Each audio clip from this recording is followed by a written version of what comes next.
Sneeuwjacht, gladens, extreme gevoelstemperaturen, maar de dieken in de regio moeten zo veilig mogelijk blijven.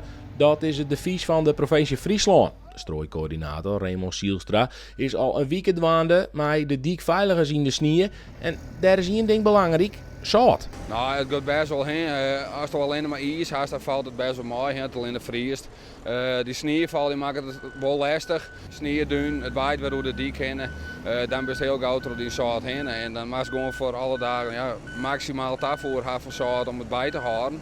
Wij hebben een bestelling die van 300 ton soort. En vanmorgen nog een keer 400 ton soort. Daar kunnen wij in de basis kunnen wij dat weekend mee terug.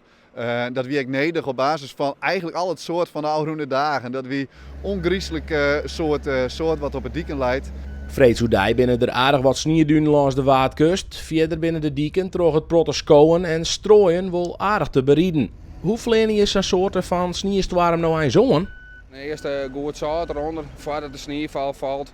Dan leidt er in ieder geval goed zout onder. Nou, dan mocht de sneeuw vallen, dan kun je voort beginnen met skoen en zout erachteraan. En dan hopen dat het bij wat scheen wordt. Wat maakt dit nou zo mooi? Ja, de drukte, het regelen en uiteindelijk dat alles weer goed komt en iedereen is weer tevreden. Dan, dat is de voldoening van mijn werk en daarvoor doe ik het ook. Ja. In totaal rijden hier ongeveer 15 tot 20 auto's. In heel Friesland hebben we rond de 44, 50 auto's te rijden. Dat is echt wel het maximale wat we een beetje hebben. En meestal zwaaien ze ervoor dat het weer een beetje scheen wordt.